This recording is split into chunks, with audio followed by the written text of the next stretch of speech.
हाँ जी, अस्सलाम वालेकुम जी। मेरी आज बड़ी खुशकिस्मती है, अमजद इस्लाम अमजद साहब यहाँ मौजूद हैं। अमजद साहब को मैं अपना उस्ताद और फादर फिगर मानता हूँ और मेरी बड़ी इनके साथ मोहब्बत है। मेरी फैमिली की बड़ा एक लव है। मैं आपको बता नहीं सकता कि मुझे अमजद साहब जब मिले, मुझे नहीं खबर कि वो इनके लिए याद बनती है कि नहीं बनती, लेकिन मेरे लिए बड़ी कीमती याद होती है। मैं इस पर कुछ मज़ामीन लिख सकता हूँ, कॉलम्स लिख सकता हूँ, कोई किताब का एक हिस्सा इनकी यादों के साथ वो भर सकता है। कुछ सफ़ों पे मैं वो यादें लिख सकता हूँ और हर दफ़ा मैं कुछ लर्न करता हूँ।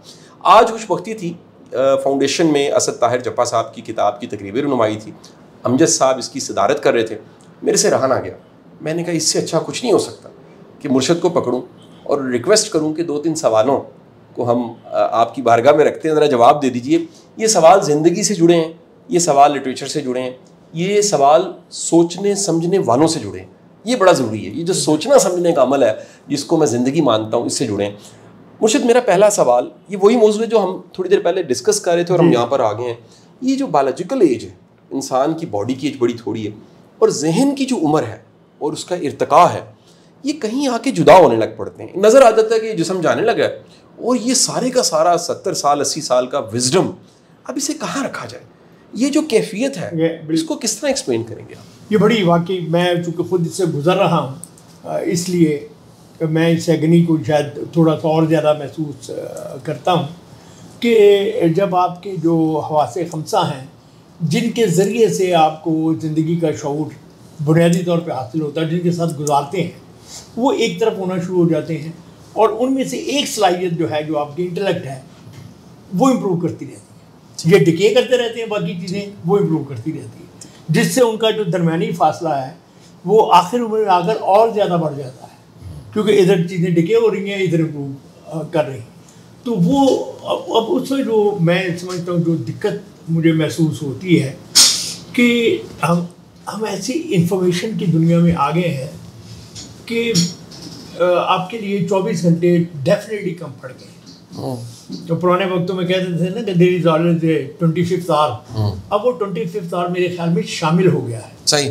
इसमें आकर सही। तो उसमें जब आप तजुर्बे से गुजरते हैं, तो बहुत बाद औक़ात एहसास होता है कि हम दुनिया में कितने पीछे रह गए हैं। सही। और दुनिया जो है वो हमसे कितनी आगे जा रही है।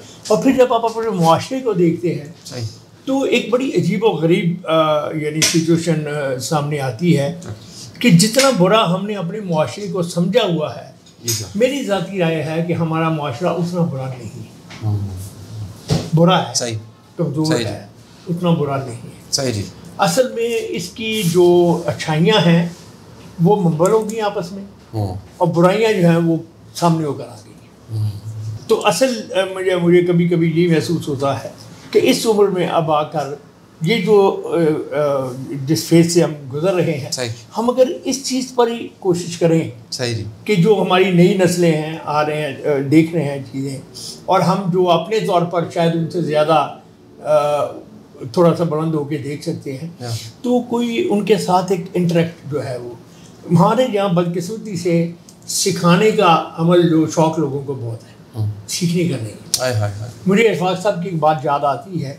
एक दफ़ा सुना रहे थे कि कहते थे कि हम एक चाइना गए, तो माओ से ग्रुप फ़ोटो थी, तो कहते मैंने वो इंटरप्रेटर से ज़रा सेटिंग करके कहा कि मेरी बाबा जी से बात करा दो। खैर वो उसने करा दी, तो बताया कि ये पाकिस्तानी राइटर है। तो कहते जी, मैंने कहा कि मैं हमारे मुल्क में जहालत बढ़ गई है, फला बढ़ गया, बड़े प्रॉब्लम है, गुलामी हमने 100 साल की काटी खराब है। तो ये है कि हमारे यहाँ लोग पढ़े लिखे नहीं हैं, तो मैं राइटर हूँ, मैं कैसे उनसे बात करूँ?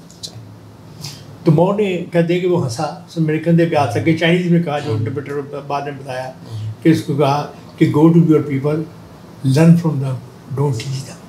वाह, ज़बरदस्त। लर्न फ्रॉम देम, सही, कि उनके पास तुम्हें सिखाने को बहुत कुछ है, तुम्हारे पास इतना नहीं है जितना उनके पास है। सही, सही। तो मैं यही मैं समझता हूँ कि हमें, हमारी इतनी यूथ, तकरीबन 60% पाकिस्तान में सब यूथ है, कौन है जो उनसे इंटेलेक्ट की सतह पर कम्युनिकेट कर रहा है?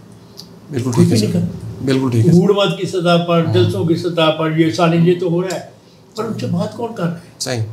तो मुझे जो अच्छी चीज़ गोरों की लगती है और जिसको मैं बहुत अप्रिशिएट करता हूँ, अभी कोई 1 महीना पहले मैं इंग्लैंड में था, तो पहली दफ़ा मुझे ग्लासगो से ऊपर जाने का इत्तेफाक हुआ। वहाँ एबरडीन एक उनकी कोस्टल सिटी है। अच्छा। जो पुराने वक्तों में गांव होता था, बहुत छोटा सा चादरा टाइप का। ठीक जी। उस जमाने में वहाँ 1495 में उन्होंने यूनिवर्सिटी बनाई। 1495 में, जब वो एक ऐसा दूर उस्ताद इलाका था जहाँ कुछ भी नहीं था। सही जी। तो हम ये जो बातें करते हैं उन पर तंग तो बातें करते हैं, मगर सोचते नहीं कि ये अल्लाह ने जो रुतबा उनको दिया है उसके लिए उन्होंने मेहनत भी की है। बिल्कुल ठीक। तो ये चीज़ जो है मैं समझता हूँ कि शायद अगर हम कोशिश करें सब मिलकर, सही जी, कि कोई ऐसा प्लेटफॉर्म या ऐसी सतह बनाएं कि जो ये जो बायोलॉजिकल डिके और उसका है, ये दोनों मिलकर हमारी जो यूथ है उसके साथ इंटरेक्ट कर सके। अच्छा अमजद साहब, मेरा एक बड़ा पसंदीदा मौजू शायद इसलिए है कि ये एक सिचुएशन है, मुझे लगता है कि इसमें से बड़े कम लोग गुजरते हैं, आप इसमें से कंफर्म गुजरे हैं। और वो सिचुएशन ये कि सर 80, 81, 82 में आपका वारिस ड्रामा वो क्लिक करता है, पीटीवी सिर्फ मौजूद है और एक ऐसा शख्स जो लिख रहा है, बोल रहा है, लेकिन वो सेलिब्रिटी बन जाता है। 35 साल 36 साल आपकी उम्र होगी सर। ये 35-36 साल की उम्र में जब बंदा सेलिब्रिटी बनता है तो उसके साइड इफ़ेक्ट्स बड़े ज़्यादा, बहुत ज़्यादा। अच्छा, उस साइड इफ़ेक्ट्स में एक जो बड़ा साइड इफ़ेक्ट है वो है कि आपके बड़े बड़े दोस्त भी हासिल हो जाते हैं। मैं चाहूँगा ये क्यों हो जाता है और इसको मैनेज करना।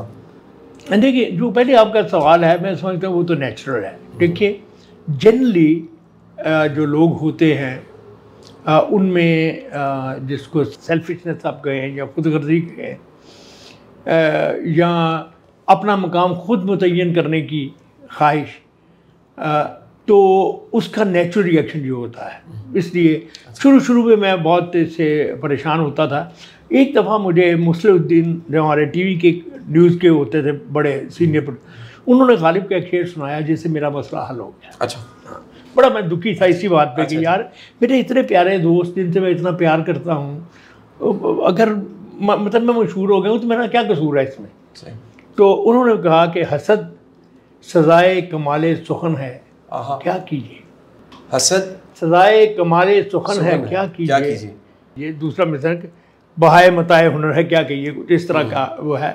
तो उन्होंने ये कहा कि ये अल्लाह का कितना बड़ा इनाम है कि उसने तुम्हें उन लोगों में शामिल कर दिया जिनसे हसद किया जा रहा है।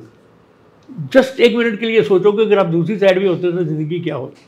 बिल्कुल। और ये उसका सदका है। हाँ, बहुत खूबसूरत, बहुत खूबसूरत जी। ये उस नेमत का ये सदका समझो। सही जी। तो इतनी मेरा बड़ा मुझे हाँ वो था, सितम बहाए मताए हुनर है, क्या कहिए।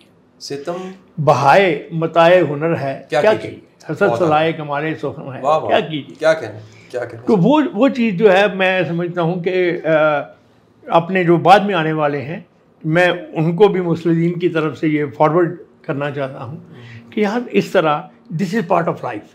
ठीक है, ये है सही। अब जो ज़िंदगी का हिस्सा है उससे आप इनकार तो कर नहीं सकते, उसको आप रिजेक्ट भी नहीं कर सकते, क्योंकि वो है। दुनिया में एक ही तरीका है कि आप उसके साथ उसको चैनलाइज करके किसी तरह उसके साथ वर्किंग रिलेशन कायम करें। उसके आगे हथियार ना डालें, ठीक है जी, मगर वर्किंग रिलेशन कायम करने से मेरा तजर्बा ये है कि आम तौर पर आहिस्ता आहिस्ता नतीजे बेहतर होना शुरू हो जाता है। आहिस्ता अगर आप कम्युनिकेट करते रहे ना किसी से, तो थोड़ा ज़्यादा फर्क ना पड़े, कुछ ना कुछ पड़ता है। लेकिन अगर बिल्कुल कम्युनिकेट ना करें तो वो दर्श पे चढ़ जाता है, फिर वो आपसे बात नहीं हो जाता है। एक सवाल सर से, ये आखिरी सवाल इसलिए होगा कि मैंने वादा किया था मुझसे नशिस्त है और हमारी कॉफ़ी भी ठंडी हो जाए, बड़ी इनफॉर्मल सी नशिस्त हमने रिकॉर्ड की। सर, अकल, दानिश, समझ और बिलखसूस अल्लाह ताला मौके दे दे सीखने के, एक्सपोजर के। मैं अमजद साहब का एक दिन प्रोफाइल देख रहा, उस्तादों के प्रोफाइल नहीं होते लेकिन मेरे पास सामने आया तो मैं हैरान हुआ। वो किताब थी जिसमें इन्होंने ट्रांसलेशंस कितनी की हैं, लिखा कितना है, सफ़र, यानी मेरा ख्याल है सर पासपोर्ट पे तो जगह ख़त्म हो गई होगी, मोहर लगने कितनी दुनिया देख ली। अच्छा सर, जब ये बंदा इंटेलेक्ट का, अकल का, फहम का एक इर्तिका का सफ़र तय करता है तो एक मसला फिर आ जाता है। तो मसला है कि जो आपके अपने बड़े करीबी हैं, जिन्हें घर वाले कहते हैं, इसमें घर वाली भी शामिल है, हम जैसा एक गैप क्रिएट हो जाता है। यानी हम कहीं और होते हैं और आपके इर्द गिर्द करीबी लोग वो कहीं और होते हैं। इस गैप को ख़त्म करना ज़रूरी है, कितना ज़रूरी है, कैसे किया जा सकता ये ख़त्म हो ही नहीं सकता। देखिए मैं आपको, चूँकि ये नेचुरल है, कुदरती पैदावार है, इसके साथ एडजस्ट किया जा सकता है, चैनलाइज किया जा सकता है, इसको ख़त्म नहीं किया जा सकता। मेरी ज़ाती राय में तो मुमकिन है कि ये गलत हो, लेकिन मैंने ये देखा, अब दुनिया में बड़े बड़े इंटेलेक्चुअल देख रहे हैं। अब देखिए किसी की भी जो खानगी ज़िंदगी है वो उसकी अमली अजमत से बिल्कुल डिफरेंट है। मौलाना शेख सादी बेचारा खोते पे बैठ के आता था तो खोते पे बैठ के वापस निकल जाता था। तो इसलिए अब चूँकि ये बात एक नेचुरल है फिनोमेनन, और ऐन मुमकिन है कि आज जो लोग आपकी बात नहीं समझ रहे, कल को ख़ुद वो इस काबिल हो जाए कि उनकी बात समझने वाले ना रहे। वो तो एक दूसरी सतह पे है ना। सही जी। कोई ये नामुमकिन तो नहीं है। सही जी। उन्होंने भी तो ग्रो करना है। सही जी। ऐन मुमकिन है कि कल वो ग्रो करके खुद हो जाए, उसी डायलेमा के शिकार। हाँ, लेकिन ये मसला रहेगा। ये रहेगा। हाँ, ये रहेगा। इसको भी कबूल कर लेना, इसको कबूल कर लेना। बहुत बहुत शुक्रिया। हमारी कॉफ़ी ठंडी हो रही है और मिल्क केक बड़ा स्पेशल इंतजार कर रहा है। दोबारा किसी दिन इंशाल्लाह हम जैसे आपको ज़हमत देते हैं, गप लगाते हैं, रिकॉर्ड करके आपको ये कई बातें ऐसी ना मैं सर से पूछ चुका था, आप लोगों के लिए सारी पूछिए। बहुत बहुत शुक्रिया। Thank you. बहुत बहुत।